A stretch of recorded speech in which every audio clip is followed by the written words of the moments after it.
Gallura, Barbagia, Ogliastra, the heart of Sardinia. In this ancient land, you get the feeling you're stepping through a doorway to another time, where the signs of ancient traditions are still visible today.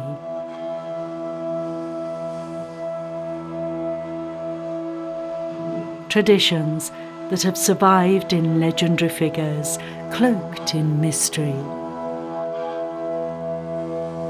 There's a story that tells of women summoned in the dark of night to give one final embrace to those lingering between life and death.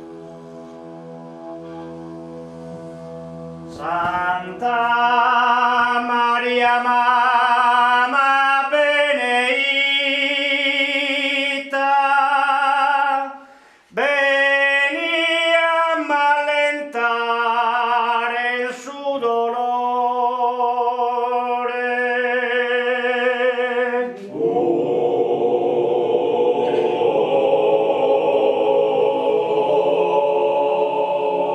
Grazie pro un amico buon venimo. Chi pace, chi sapà che su Signore.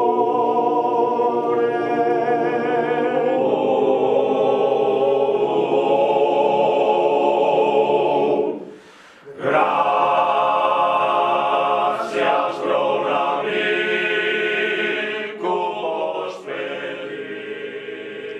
Allora, ero proprio bambino quando ogni estate andavo nella casa paterna dei miei genitori a Fonni e io, vivendo nella realtà del paese, mi accorgevo che io ogni tanto venivo estromesso da certi discorsi, da certe situazioni. La curiosità del bambino non aveva risposte in certi momenti.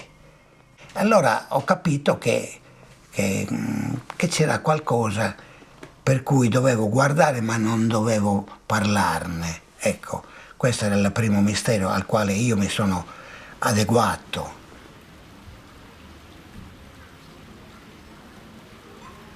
Quando avevo 6, 7, 8 anni massimo, avevo assistito a dei discorsi, i soliti discorsi, le conversazioni che si tenevano in casa dei miei zii, in particolare all'Uras, durante le veglie, e si citava naturalmente qualche persona.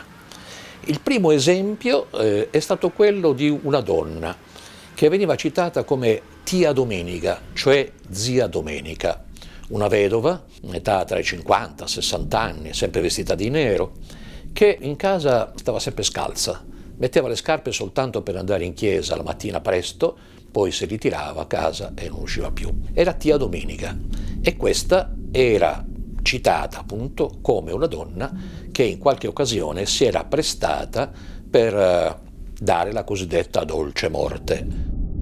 Ho pensato inizialmente che fosse una sorta di favola, però non per i bambini ma per gli adulti. La cosa naturalmente destò in me una grande curiosità, perché ero abituato a sentir raccontare le favole per i bambini, non per gli adulti.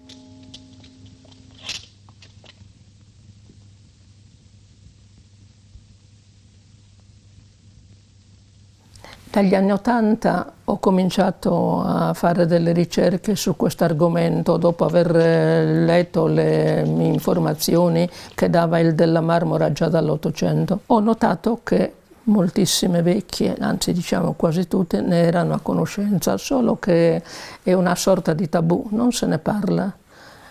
In genere parlano volentieri di tante altre cose, ma non di questo argomento.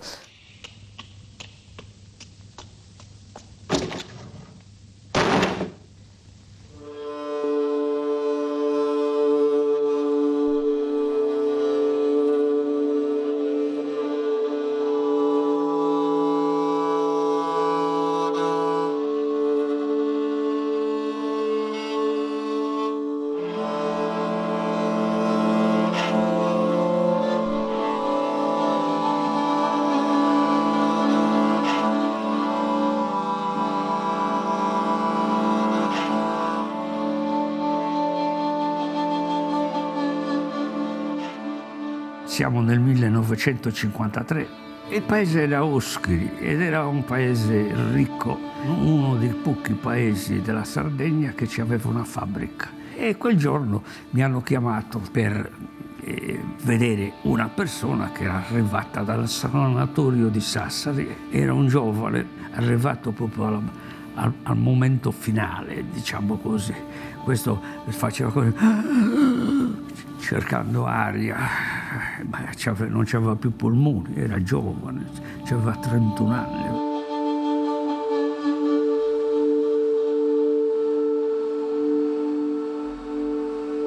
A questo punto ho detto, qua adesso cosa facciamo? La bombola di ossigeno non esisteva, non c'era nessuna possibilità di aiutarlo. E una di queste donne si è avvicinata e mi ha detto, dice, guardi, scusi se ma io mi permetto, lasci fare a noi adesso. Ho detto, beh, cosa volete fare? No, lei se ne deve andare nella camera vicina e stare fermo lì, poi lo chiamiamo noi.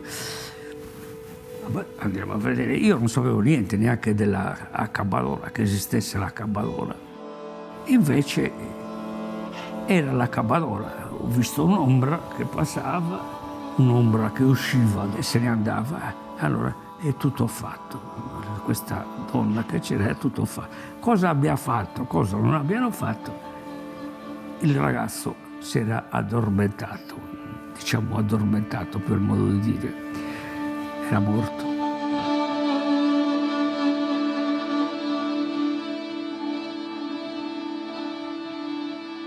Accabadora era la donna che veniva chiamata quando qualcuno che stava sempre tra la vita e la morte non riusciva a esalare l'ultimo respiro. A quel punto la famiglia doveva intervenire in qualche modo per evitare le sofferenze e allora chiamavano una donna pratica che in genere nella nostra zona non si chiama neppure accabadora. Accabadora è un termine che viene da acabar, dallo spagnolo, si chiama femmina pratica proprio ed era una persona che conosceva molto bene l'anatomia ed era in grado di por fine alla vita in un attimo.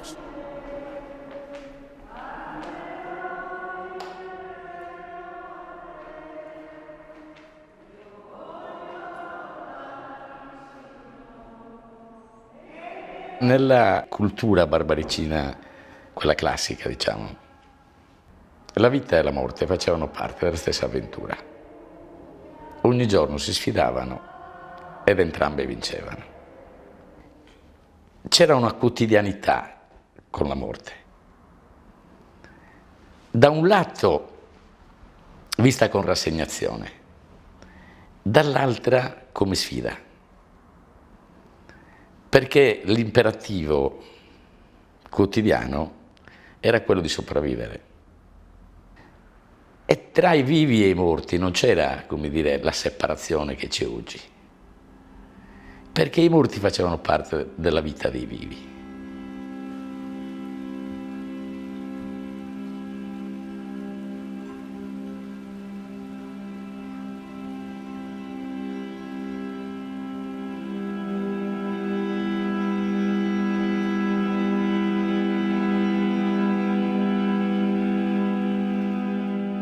Noi stavamo a Nuoro, ma la famiglia d'origine del mio genitore era a Fonni, quindi siamo stati chiamati per l'aggravamento di questa mia zia nonna. Perché, mi chiedevo allora, proprio in questo giorno di quel particolare momento di aggravamento c'è stata la presenza di noi parenti che venivamo da Nuoro. Ecco, se altre volte non siamo stati presenti.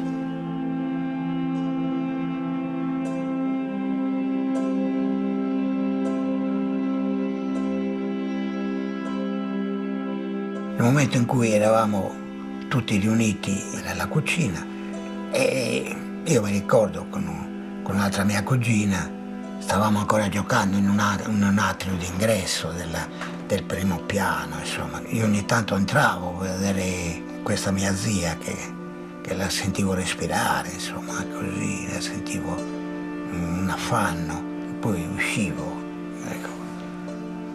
Sino a quando ho sentito dall'ingresso, che era alla base di questa gradinata, salire questa figura che io ho conosciuto, perché anche se era già penombra inoltrata, era un'amica della mia zia nonna.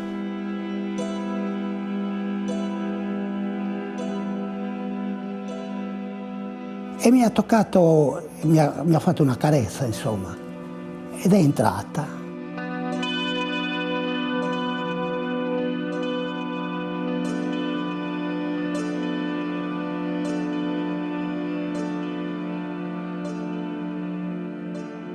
Quando è riuscita, mi ha toccato nuovamente la testa ed è andata via. E io sono entrato così e ho visto che era ancora in ordine come l'ho lasciata, però non dava segni di movimento, eccetera. E ho detto, mi sembra ferma questa. Sono entrato anch'io nella stanza dove c'erano i miei genitori con gli altri e questa mia zia mi ha chiesto subito, è andata via Cifarosa? E gli ho detto sì, è andata via Cifarosa.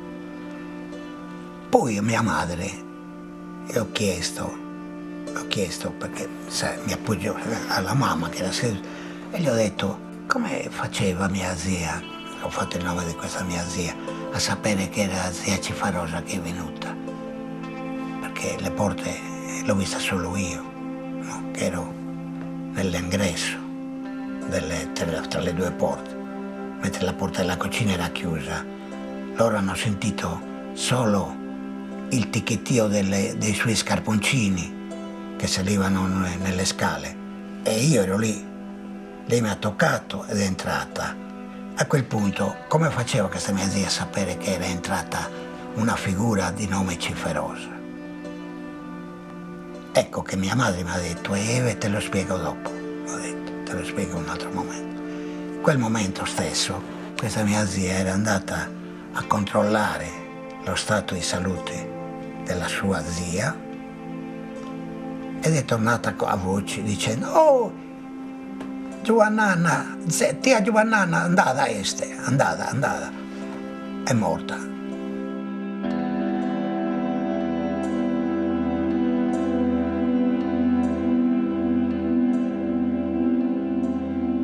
Questo Cifarosa l'intendivo fino a mamma e poi un lumine proprio. Si vedeva una persona debole e certa cosa non si poteva affrontare, già non a Cifarosa.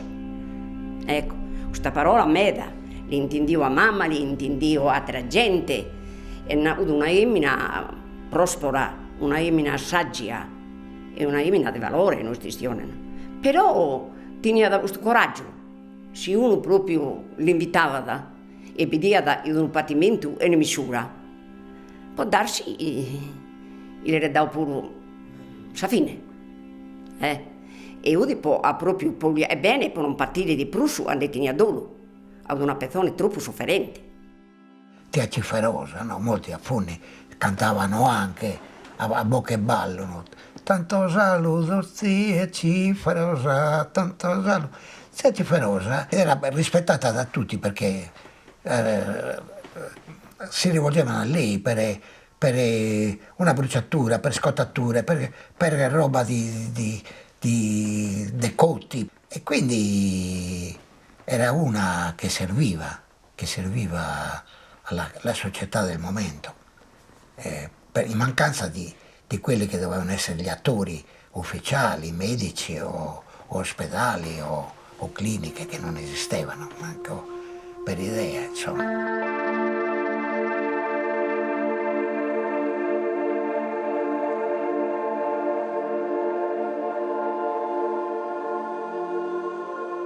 Sacca Badora agiva molto discretamente, intanto non lo faceva a cuor leggero perché tutte le persone che io ho intervistato dicono che accettavano questo ruolo ma non in modo gradevole o piacevole perché lo sentivano anche loro come una remora, come qualcosa di brutto, in fondo si trattava di togliere la vita a un uomo, però in quei momenti di lunga agonia, davanti a tanta sofferenza, preferivano stroncare la vita in un attimo e fare in modo che non soffrissero oltre.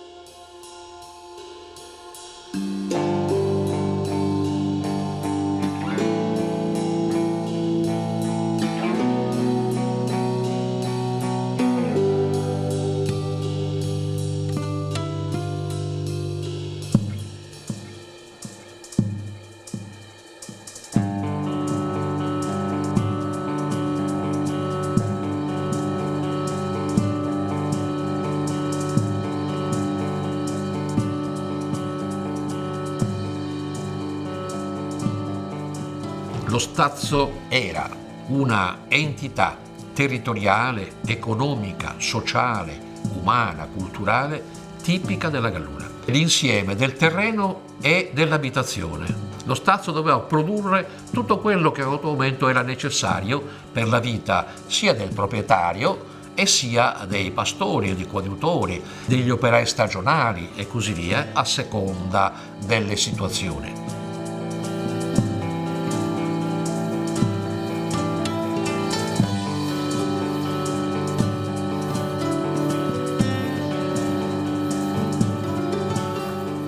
Quando io avevo 8-9 anni massimo, il ricordo riguarda esattamente una conversazione che io avevo captato tra mia madre ed un'altra signora in uno stazzo vicino alla frazione di Tempio che si chiama Bassa Cutena, e mentre parlavano hanno fatto il nome di una persona che io conoscevo.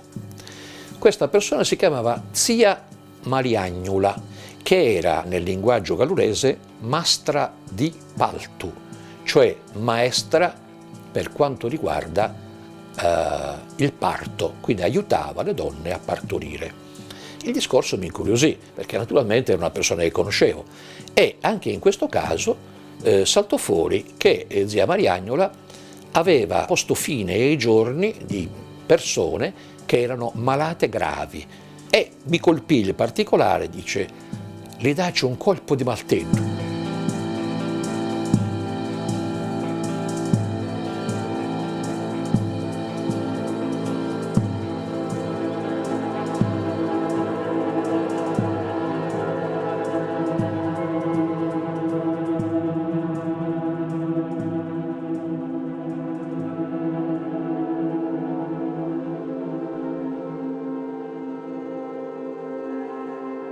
Io ho avuto la testimonianza di una vecchia, 92enne, che ha visto la morte di una sua zia che era andata a trovare a Seulo.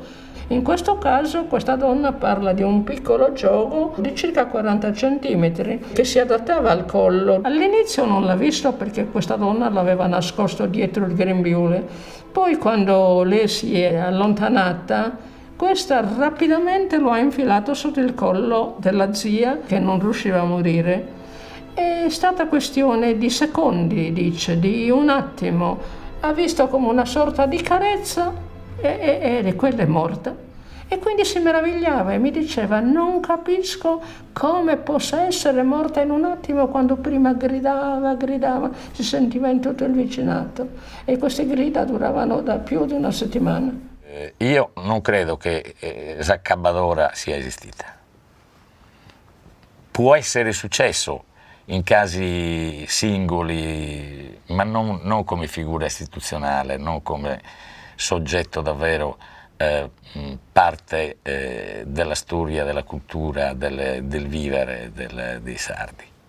Non ci credo perché la voglia di vivere nei nostri paesi, nella nostra cultura, è così grande che pensare anche di abbreviare la vita di uno non entra in questa luce, non è riconducibile a questo tipo di modo di pensare e di sentire.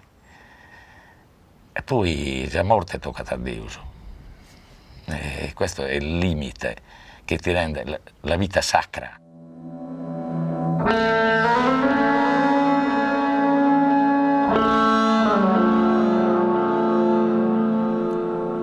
questo caso non si scapitava in domo. Io ti ne ho batto brades, udi di tuotto, da leva di tuotto. Se si sposato lo sanno sai prima, che tenne questa maladia. Gli viene questa maladia, quindi udi notte e die sempre a boes. Deo non te posso prus, Deo sto troppo male. Poi te mai su estas punturas, a io mi di una po' mi cuidere. Non rispondevamo. Ma poi te non mi rispondi, nessuno mi vuole bene. Gli apponavo a Geremia, a uccidere e niente ha fatto, non mi vuole bene. Mamma, tu mi vuole bene, ma svattiato il mondo. Vieni e uccidimi, accabami tu. Arrace a ridare i dias. Dio non te posso prusso, mamma. Dio rifiuto pure questa spuntura se mi si sente. Dio che voglio morto. Ando a figlio, ando anche a Dio, e ne per potutus. Il giù mio già tenete a mamma, e lo vate a dare, tenete smessi, il giù mio. Ringrazio a Dio a non la dare questa creatura, già che gli ho dato a Geremia, ma Dio mi che voglio morto. Bene, mamma, poi mi chiamano in bua. Dammi un decotto, qualsiasi cosa di me che poter uccidere, in un attimo, di andare subito al mondo.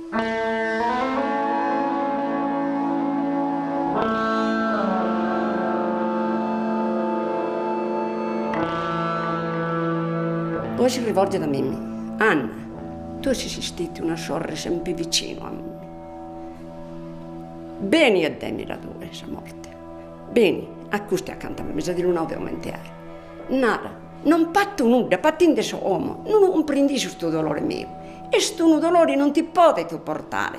Notte e die, sempre a boes, i suoi danno fino a tasvina da tasvoes, ma non posso barrare e abbonare. Bene a noi, sono questi accanto e l'ho potuto toccare in giallo. A Paolo Samangus, Vladimir, hai coraggio, non è possibile di dare questa morte a Vladimir. No, manco due, tu pure ti sei rifiutando, manco due mi vuole bene. E per mi voleva sempre bene, cioè, aumentava, capitava, abbonava. Si strerosse. Comunque, mamma si stendono casa e si sta invocando un Santo Cristo sopra di un caminetto di una giminera. E l'anna, Dio mio, l'anna, dai a questa morte. Ai Dio mio, te la povertà del mondo. È impossibile l'annava di darsi a morte. Dai a due, piedi chilo diretto sto mirie. Da svinti batterore come morto.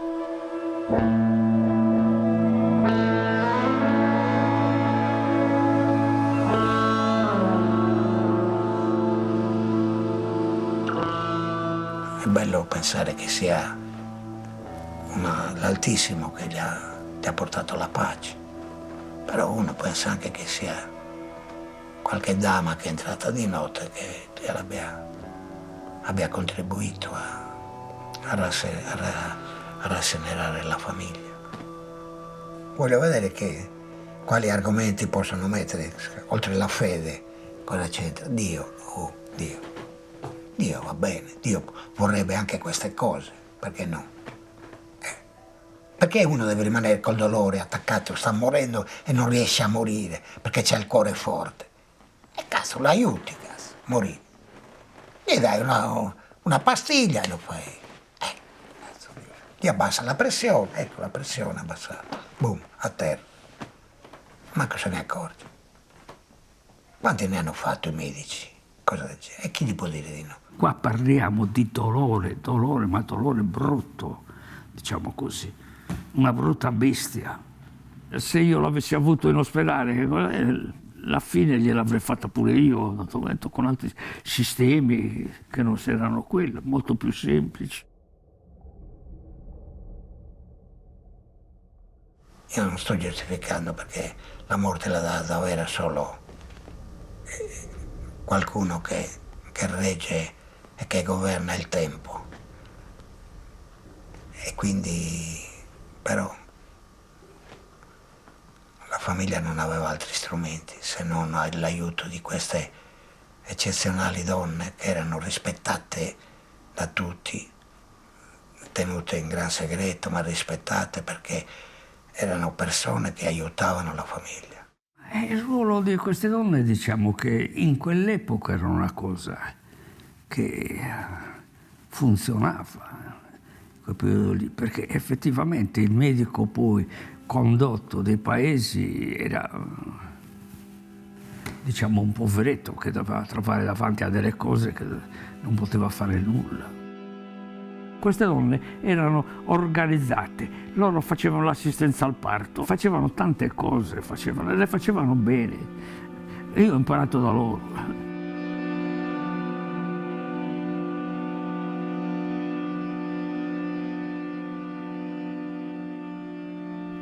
Indubbiamente donne che venivano chiamate per questi lavori erano anche delle esperte erbarie, che conoscevano le erbe che potevano lenire i dolori, perché erano in genere anche guaritrici, non è che fossero chiamate soltanto per eliminare delle persone.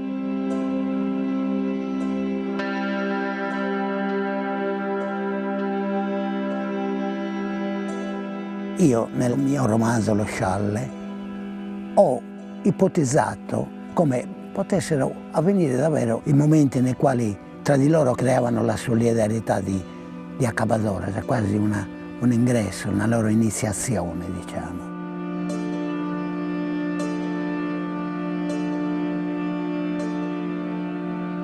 Ogni anno, verso la fine del mese di Lampada, cioè di giugno, le tre amiche compivano un'escursione a Gremmano sotto il passo di Corribuin. Madao era detta la località che conteneva preziose sepolture nuragiche, le tombe dei giganti.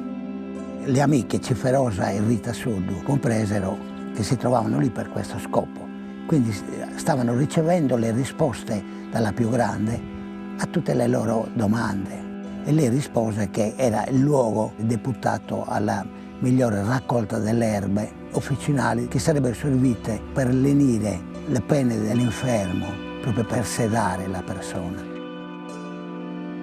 Un'iniziazione in piena regola che le avrebbe rese Janas, damas, dispensatrici di sollievo e buona morte, in una parola accabadoras.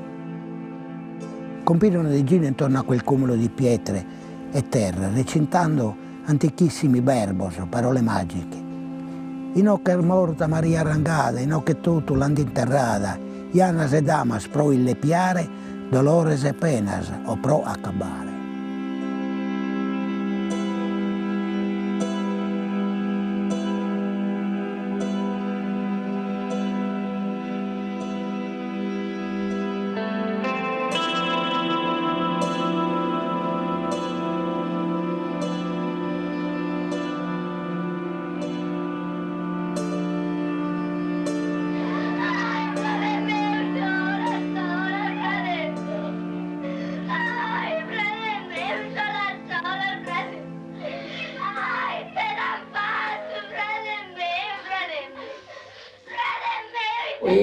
Qui in Sardegna la morte è stata sempre gestita dalle donne perché sono le donne che danno la vita.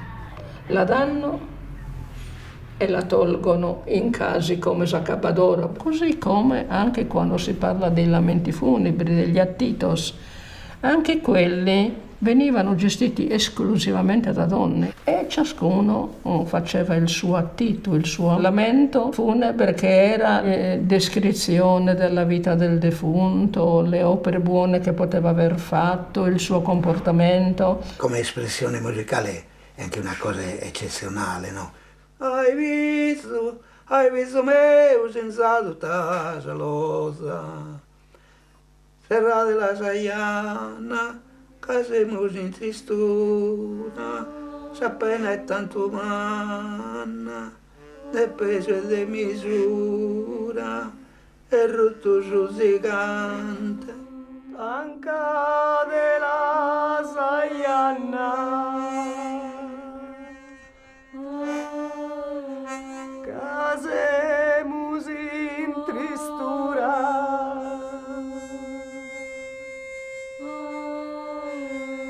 La pena è troppo umana, de peso e de misura. Cioè, rasentano quasi tra Ninna Funebre e Ninna Nanna per i bambini. quasi siamo lì, allocati nella stessa posizione, che servivano per ninnare il bambino piccolo, ma anche per ninnare il defunto.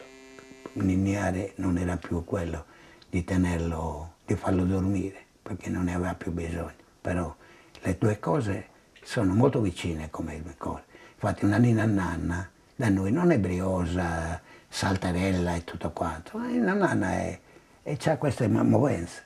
Ninna nanna, pizzino, ninna nanna, ti levo in co e canto a duro,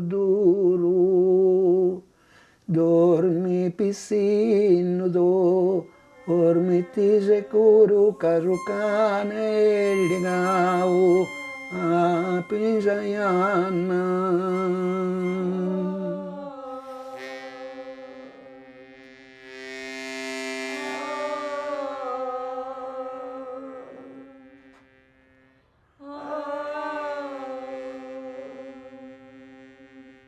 Evidentemente da noi c'è un momento nel quale addormentare un bambino o vegliare uno che dorme nella morte è la stessa cosa.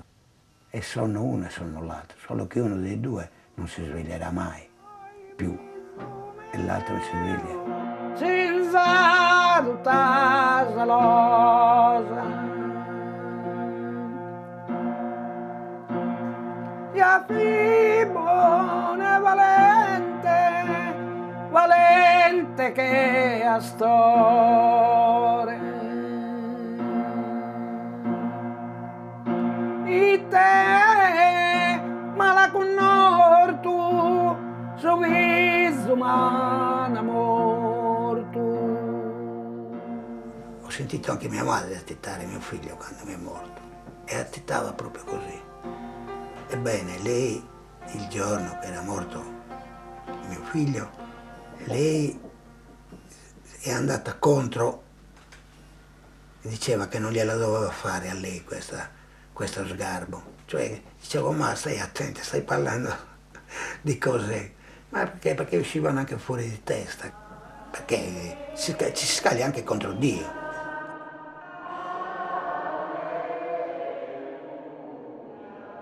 Di tutti gli attitudi che ho sentito e ho letto, una cosa mi colpisce. C'è il dolore per la morte, c'è il racconto delle gesta, delle cose belle che ha fatto il defunto in vita. Non ho trovato un attitudine in cui ci sia, come dire, un'espressione di sollievo perché Tizio è morto.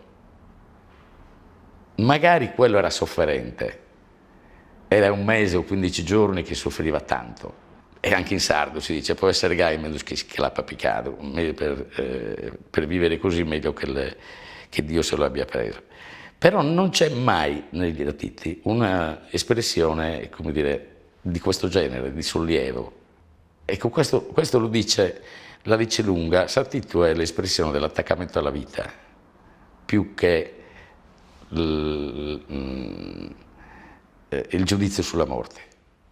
Neppure un passero cadrà a terra senza il volere del Padre vostro. Noi tutto questo l'abbiamo tradotto con un detto che non cade foglia che Dio non voglia, che però è un detto molto ambiguo, perché dinanzi a una persona malata cosa dobbiamo dire? Che è malata perché Dio l'ha voluto.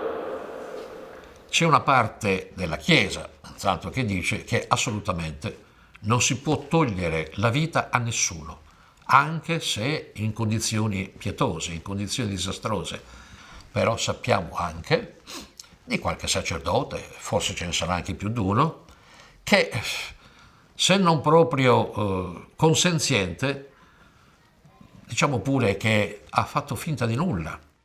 Il prete era espressione di quel paese, per cui Se davvero c'erano quelle figure, sapeva che c'era e sapevano che cosa faceva. Grandi sacerdoti dei nostri paesi, nati e cresciuti e vissuti, che hanno fatto il parroco nei nostri paesi, come mai non dicono mai nulla su questo? Erano complici? O semplicemente il problema non c'era?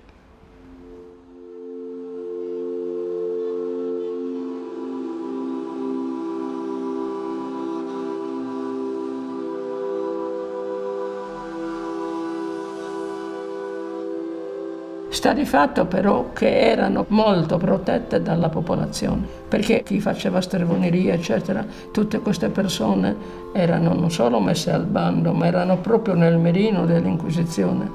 Ma non capita mai di leggere o di trovare, almeno finora non mi risulta che nessuno abbia mai trovato il termine accapadoras, proprio perché la società le riteneva molto utili, indispensabili.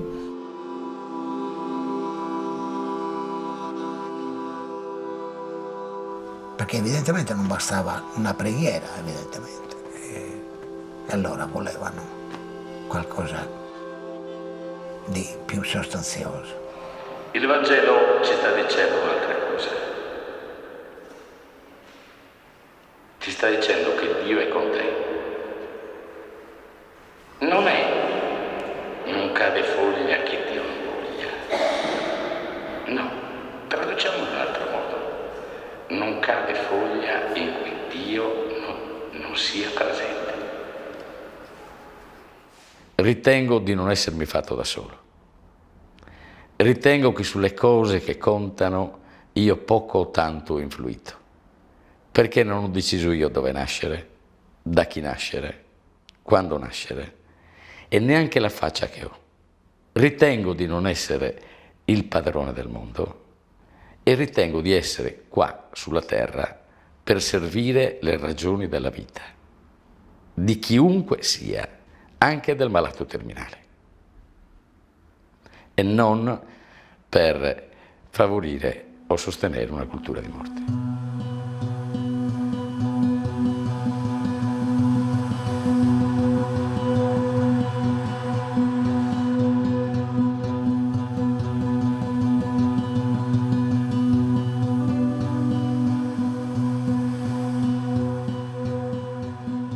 Quello che mi ha fatto l'intervista qua sull'Unione Sarda, a un dato momento ha giocato la bugia, ha detto che io ne avevo addormentati 100, ne avevo ammazzato 100, diciamo così. Un altro precedente, sempre nell'Unione Sarda, mi ha paragonato al dottor Morte.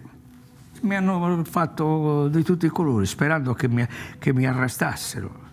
Anche ultimamente, cosa hanno fatto? Quello che ha scritto che io sperava che mi arrestasse. A 88 anni non mi possono arrestare. Non hanno arrestato Berlusconi. Mio fratello, che aveva questa cosa al collo, non l'avevano operato, dice, che invece dicevano, guarda, sta andando bene, eccetera. Lui, per non vedersi così, ha preso la pistola, tac, boom, a terra. Capito? Che non voleva essere dipeso a nessuno. Ecco perché ho sentito io queste cose. Antonello. Sai che ci vuole coraggio per fare una cosa del genere. Ci vuole coraggio. Lui dice no, io non voglio più fare. Ma se fosse stata la cosa buona, dagli una pastiglina, quando manco lui se ne accorge. E non metti fede, quella è eutanasia. Che cosa lo tieni a fare a uno così?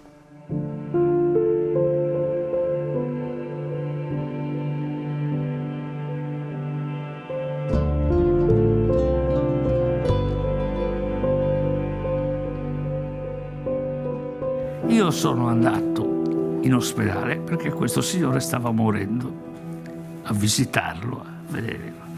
Aveva già aperto la conoscenza, faceva balzi sul letto perché aveva un'intossicazione da azoto. E fategli un Talofen. Ho detto così e me ne sono andato. E hanno fatto il Talofen, un farmaco che agisce sul sistema nervoso. Smette di respirare, cessano le convulsioni e muore. Incosciente. incosciente tra le altre cose, perché quello era in quel caso lì. Ma questo è capitato quando io lo potevo fare in ospedale, ma tanti anni fa. Per dire, il primo che io ho fatto di questi è stato in clinica medica, dove c'era il direttore della clinica medica, la clinica Ressu, e il direttore mi ha chiamato per vedere un malato che era in queste stesse condizioni. E io gli ho detto, gli fategli un Talofen, e me ne sono andato. Io lo conoscevo bene, quella persona lì, e si è addormentato definitivamente.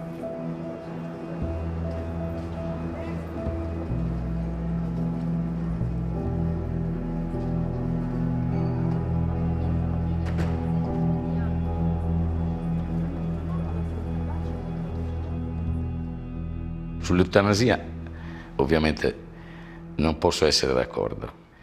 Altra cosa è una riflessione seria sull'accanimento terapeutico, di voler tenere assolutamente in vita uno, però sulla vita dell'altro non posso decidere, manco fossi il padre o la madre, non posso decidere. Su di me. Anziché chiedere di drogarmi o di darmi veleno o di iniettarmi che cosa o roba del genere, su di me basta semplicemente dire: sentite, staccatemi la spina. Io sono stato l'unico professore universitario di anestesia e rianimazione e terapia del dolore che sono stato intervistato su Oggi, con tanto di fotografia, una pagina, e ho dichiarato che io avevo aiutato mio padre e mia sorella a morire. Tutte e due avevano avuto gravissimi interventi che non servivano a niente allora, l'operazione della prostata, e mia sorella un tumore del seno. Erano già in una lotta con le metastasi e non c'era altra terapia di vederli soffrire tanto. Soprattutto mio padre mi ha fatto piangere, ho dovuto farlo dormire. Sono cose che si fanno in segreto e non devono venire fuori. Questo è avvenuto nel 1960, forse, qualcosa del genere. Prima eravamo più civili allora, che riuscivamo a dargli la pace con un piccolo decotto e roba del genere. Se poi lo si vuole chiamare assassinio, questo non lo so io. Anch'io, se dovessi attraversare quei momenti, chiederei: ascolta, lasciami morire, stanotte non darmi nulla. Domani mattina, se mi sveglio, mi sveglio. Sostanzialmente direi che siamo sullo stesso piano, perché che si tratti di un colpo di martello di legno assistato in una precisa parte della testa, o che si tratti di una iniezione di un particolare farmaco, è la stessa cosa. Fare una cosa del genere in Italia procura solo guai. Carabinieri, polizia, tribunale. Avviene.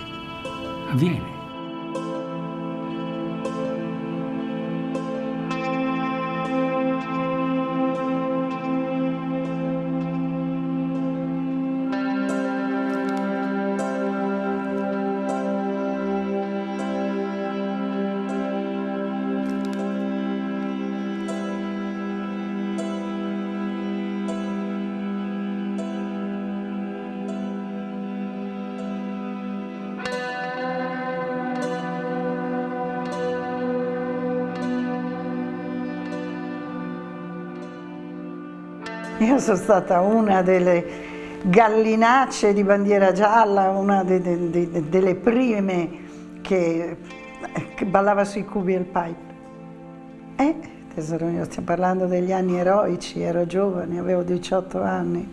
La Brigitte Bardot di San Pantaleo, sì, questo è un soprannome che mi ha dato un giornalista della Nuova Sardegna che è venuto a sapere di questa mia situazione. Insomma, Brigitte Bardot era un po' più importante e più conosciuta, però ci accomunava questa pazzia, è una forma di pazzia, però bella. La Turri ha accompagnato il padre che aveva ben precisamente determinato di ammazzarsi. era rimasto vedovo, via dicendo, aveva questa figlia, è adottata, questa figlia qua, una figlia adottata, e lui non voleva più vivere, era uno che stava bene, era un ingegnere, che lavorava bene, viveva a Oristano, lui era romano, e a un altro momento si è fatto accompagnare della figlia, l'hanno tenuto lì, gli hanno dato un bicchiere il giorno dopo, da bere questo affare qua. Si mette a coricato, lui parlava, e a un certo momento ha smesso di parlare.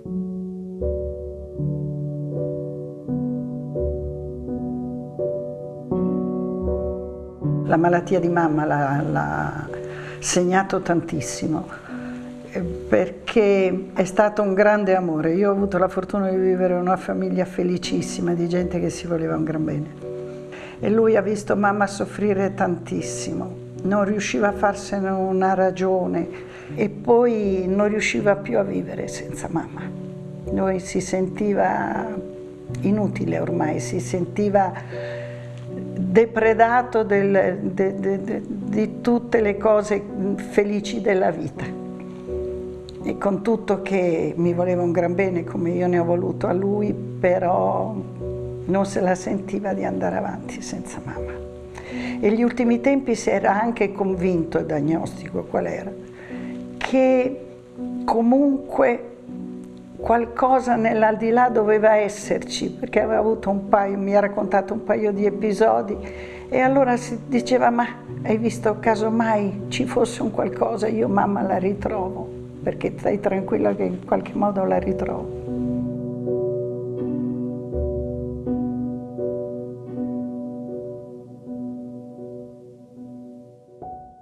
Mio papà si era trasferito a vivere in Svizzera, l'ultimo anno è stato lì, aveva organizzato tutto senza dirmi nulla, e poi è venuto a trovarmi in Sardegna per darmi la data del giorno che aveva scelto.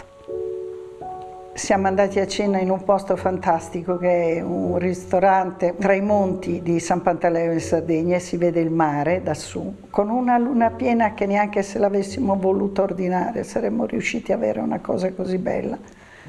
E seduti a tavola con una cena fantastica, un ottimo canonau, mi ha detto: Donatella, io il 18 di ottobre ho deciso di morire. Lo faccio in Svizzera, a Zurigo. Se vuoi venire mi fai felice, perché vorrei averti a fianco, però posso capire se non te la senti. Ti dico come sono rimasta io.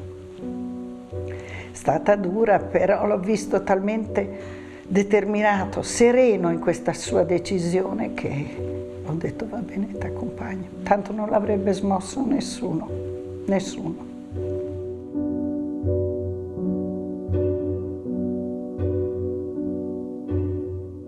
Siamo partiti per Zurigo e abbiamo passato l'ultima sera in questo albergo. Lui aveva invitato a cena tutti i medici, i consulenti, tutte, perché sai, prima di accettare ti fanno passare 100.000 controlli, verifiche, perché loro ti accettano quando sanno che ormai non è che hai possibilità di tornare indietro, di guarire. Mio papà non avrebbe potuto che peggiorare, paralizzandosi, e ormai cieco.